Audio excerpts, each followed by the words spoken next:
Hi friends, welcome back to my channel cook with Swami. இன்றைக்கி நம்ம சூப்பரான டேஸ்டான இன்ஸ்டன்ட் கொழுக்கட்டை எப்படி செய்து தான் பார்க்க போகிறோம். வாங்க இன்னும் வீடியோக்குள்ளே போகலாம். நம்ம சூப்பராக ஈஸியாக நம்ம இன்ஸ்டன்ட் கொழுக்கட்டை வீட்டில் செய்யலாம் ஃப்ரெண்ட்ஸ். எப்படி பார்த்திங்கன்னா நம்ம கடையில் வாங்குகிற அரிசி மாவு, நார்மல் அரிசி மாவு இருந்தால் போதும். ரொம்ப ஈஸியாக சிம்பிளாக பண்ணி முடிச்சிடலாம். இப்போ வாங்க வீடியோக்குள்ளே போகலாம். அதுக்கு ஃபஸ்ட்டு நம்ம பச்சரிசி மாவு எடுத்துக்கலாம். பச்சரிசி மாவு எந்த அளவுக்கு எடுத்துருக்கோமோ அதில் 3ல் 1 பங்கு பார்த்திங்கன்னா நம்ம தேங்காய் எடுத்துருக்கோம். அதே அளவுக்கு பார்த்திங்கன்னா வெல்லம் எடுத்துருக்கோம். அதுக்கப்புறம் பாசி பருப்பு கொஞ்சமாக நான் எடுத்திருக்கேன். ஏலக்காய் எடுத்திருக்கேன். பாசி பருப்பு கொஞ்சமாக, ஏலக்காய் கொஞ்சம் எடுத்திருக்கேன். ஏலக்காய் ஒரு 4 ஏலக்காய் சேர்த்தா போதும். நெய் கொஞ்சமாக எடுத்திருக்கேன் ஃப்ரெண்ட்ஸ். பாருங்கள், வேர்க்கடலை அதே மாதிரி நான் அரைச்சி வச்சுருக்கேன். இப்போ நெய் ஃபஸ்ட்டு சேர்த்துக்கலாம். ரொம்ப இன்ஸ்டண்ட்டாக குயிக்காக செஞ்சிடலாம். நம்ம இன்ஸ்டண்ட்டாக செஞ்ச மாதிரியே இருக்காது. நம்ம ஆவி கட்டி எப்படி செய்வோமோ அதே டேஸ்ட்டில் நமக்கு வரும்.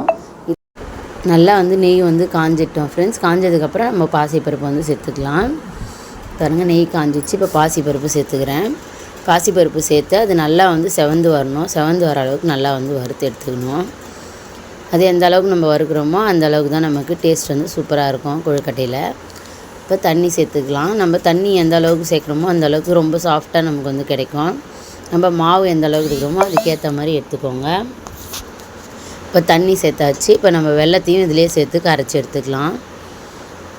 பாருங்கள், நல்லா கலந்து விட்டுருங்க. நல்லா செவந்து வந்ததுக்கப்புறம் தான் நம்ம தண்ணி சேர்த்துருக்கோம். இப்போ நம்ம எடுத்து வச்சுருக்க வெல்லத்தை சேர்த்துக்கலாம். இப்போ வெல்லம் சேர்த்தாச்சு. இது நல்லா கொதி வரட்டும். நல்லா கரைஞ்சிச்சு பாருங்கள் வெல்லம். ஓரளவுக்கு பாசிப்பருப்பும் ஒரு அரை வேக்காடு வெந்திருக்கு. இப்போ நல்லா கொதித்து வர ஸ்டேஜில் நம்ம கொஞ்சமாக உப்பு சேர்த்துக்கலாம். அப்போ தான் இனிப்பு சுவையாக தூக்கி கொடுக்கும். ஏலக்காய் ஒரு 4 ஏலக்காவை தட்டி வச்சுருக்கேன். அதை நான் சேர்த்துக்கிறேன். ஏலக்காவோடு சேர்த்து செய்யும்போது நல்ல ஒரு ஸ்மெல் கிடைக்கும் நமக்கு. ரொம்ப சூப்பராக இருக்கும் கொழுக்கட்டை. நல்லா வாசனையாக சூப்பராக இருக்கும். இப்போ நம்ம கடையில் வாங்கி வச்சுருக்க பச்சரிசி மாவு தான் நான் ஜலிச்சுட்டு சேர்த்துக்கிறேன். நீங்களும் ஒரு முறை சலிச்சுட்டு சேர்த்துக்கோங்க. பாருங்கள், ஃபஸ்ட்டு இந்த மாதிரி தான் இருக்கும். நம்ம நல்லா கலந்து விட நல்லா வெந்து கிடச்சிடும் நமக்கு மாவு. பாருங்கள், நல்லா கலந்து விட்டுருங்க. நான் சேர்த்துருக்க வெல்லம் பார்த்திங்கன்னா ரொம்ப கலரு லைட்டான வெல்லம். அதனால் கலர் லைட்டாக தான் இருக்கும் நமக்கு.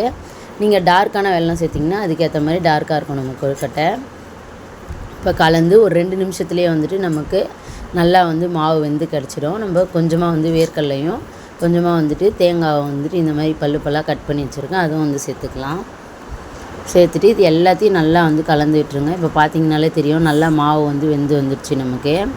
நம்ம நல்லா பிடிச்சி பார்த்தோன்னா கையில் ஒட்டாமல் நல்லா வரணும். பாருங்கள், இப்போ ஒட்டாமல் சூப்பராக வந்திருக்கு. இதுதான் கரெக்டான பக்குவம். கொஞ்சமாக மாவு ஆறட்டும். ஆறினதுக்கப்புறம் நம்ம கொழுக்கட்டையாக பிடிச்சி எடுத்துக்கலாம். இப்போ ரொம்ப சூடாக இருக்குது. இதை நல்லா நம்ம சப்பாத்தி மாவு மாதிரி உருட்டிட்டு நம்ம கொஞ்சமாக நம்ம நார்மலாக நம்ம கொழுக்கட்டை உருண்டையாக பிடிக்கணுனாலும் பிடிச்சிக்கலாம். இல்லை பிடி கொழுக்கட்டையாகவும் பண்ணிக்கலாம். நம்ம விருப்பம்தான். பாருங்கள், பிடிக்கிறது எவ்வளோ சூப்பராக வருது. ஷேப் எவ்வளோ சூப்பராக எடுக்குது பாருங்கள். இதுதான் நமக்கு கரெக்டான கன்சிஸ்டன்சி. ஒருவேளை நீங்கள் தண்ணி அதிகமாக இருக்குதுன்னு ஃபீல் பண்ணிங்கன்னா ஒரு 2 நிமிஷம் வச்சிங்கன்னா சரியாக போயிடும்.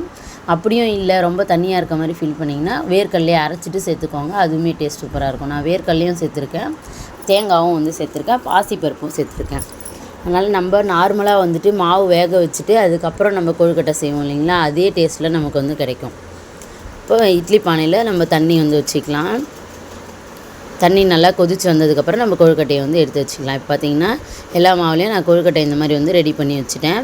கொஞ்சம் உருண்டியாகவும் கொஞ்சம் பிடி கொழுக்கட்டையாகவும் நான் எடுத்திருக்கேன்.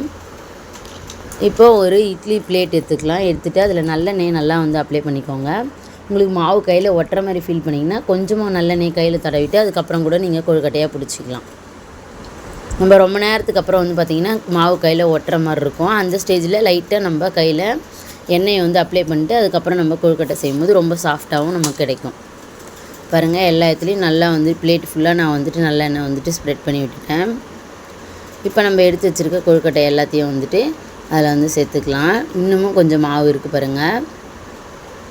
எல்லாத்துலேயுமே நம்ம பிடி கொழுக்கட்டையாக அப்புறம் உருண்டை கொழுக்கட்டையாக நம்ம செஞ்சுக்கலாம். நமக்கு தேவையான ஷேப்புக்கு ரொம்ப சூப்பராக செஞ்சிடலாம் ஃப்ரெண்ட்ஸ். சமைக்கவே தெரியாதவங்க கூட கண்டிப்பாக ட்ரை பண்ணலாம். ரொம்ப ஈஸியான மெத்தடில் தான் சொல்லியிருக்கேன். கண்டிப்பாக ட்ரை பண்ணி பாருங்கள். ட்ரை பண்ணி பார்த்துட்டு நீங்கள் கமெண்ட் பண்ணுங்கள். பாருங்கள், இப்போ வச்சாச்சு. இப்போ மீதி எல்லாத்தையும் நம்ம நல்லா வந்து அடுக்கிட்டு நான் உங்களுக்கு காமிக்கிறேன் பாருங்கள். எல்லாத்தையும் அடுக்கிட்டேன். இப்போ நம்ம மூடி வச்சுக்கலாம். மூடிட்டு ஒரு 10 நிமிஷத்துலேயே வந்து பார்த்திங்கன்னா நமக்கு கொழுக்கட்டை வெந்து வந்துடும். ரொம்ப நேரம் வந்து நமக்கு செலவாகாது. இப்போ 5 நிமிஷம் ஆயிருக்கு. மீதி இருக்க இன்னொரு பேட்சும் அதுக்கு மேலேயே வந்து நம்ம அடுக்கிக்கலாம். பார்த்திங்கன்னா இப்போ எல்லாத்தையும் நான் வந்து அடுக்கிட்டு உங்களுக்கு காமிக்கிற பாருங்க ஒன்று ஒன்றா. ஃபஸ்ட்டு பேட்சும் நம்ம வந்து சேர்த்துட்டோம். இப்போ 2வது பேட்ச் ஒரு 5 நிமிஷத்தில் நம்ம வந்து சேர்க்குறோம். ஒரேடியாக சேர்த்தோன்னா ஒன்றோட ஒன்று ஒட்டிக்கும். இப்போ நம்ம ஒரு 5 நிமிஷம் கழித்து சேர்க்கும் போது அது கொஞ்சம் வெந்திருக்கும். அதனால் இந்த மாவு வந்து அதில் ஒட்டாமல் நமக்கு நல்லா செப்பரேட்டாக கிடைக்கும். ஒன்றோட ஒன்று ஒட்டாமல் ரொம்ப சூப்பராகவும் நமக்கு வந்து இருக்கும். பாருங்கள் எல்லாத்தையும் வந்து சேர்த்தாச்சு. இந்த மாதிரி வந்து எங்கெங்கே கேப் இருக்கோ அங்கே பார்த்து கரெக்டாக வந்து சேர்த்துக்கோங்க.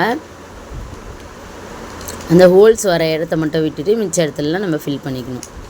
இப்போ மூடி வச்சாச்சு. இது நல்லா வெந்ததுக்கப்புறம் காமிக்கிறேன் பாருங்கள். இப்போ ஒரு 5 நிமிஷம் ஆயிடுச்சு. ஃபஸ்ட்டு ஒரு 5 நிமிஷம், அப்புறம் 2வது பேட்ச் வச்சு ஒரு 5 நிமிஷம் ஆகுது. பார்த்திங்கன்னா நல்லா சாஃப்டாகவே வெந்துருச்சு. ஏன்னா நம்ம முதல்லையே வந்துட்டு கடாயில் வந்துட்டு நம்ம ஆல்ரெடி தண்ணி கொதிக்க வச்சு குக் பண்ணி தான் நம்ம வந்து மாவு வச்சுருக்கோம். அதனால் நமக்கு சீக்கிரமே வந்து வந்துடும் ஃப்ரெண்ட்ஸ். ரொம்ப நேரமே ஆகாது. ஒரு 20 நிமிஷத்தில் நம்ம மொத்தமே வந்து செஞ்சு முடிச்சிடலாம். செஞ்சு முடித்து சாப்பிட்டே முடிச்சிடலாம். அந்தளவுக்கு வந்து ரொம்ப ஈஸியான சிம்பிளான ரெசிபி தான். கண்டிப்பாக நீங்களும் இதே மெத்தடில் ட்ரை பண்ணி பாருங்கள். ரொம்ப வந்து சூப்பராக இருக்கும் ஃப்ரெண்ட்ஸ். பாருங்கள் எவ்வளோ சாஃப்டாக இருக்குது பாருங்கள் கொழுக்கட்டை. ரொம்ப வந்து டேஸ்ட்டான கொழுக்கட்டை ரெடி ஆயிடுச்சு. தேங்க்ஸ் ஃபார் வாட்சிங். இன்னொரு சூப்பரான வீடியோவில் சந்திக்கலாம்.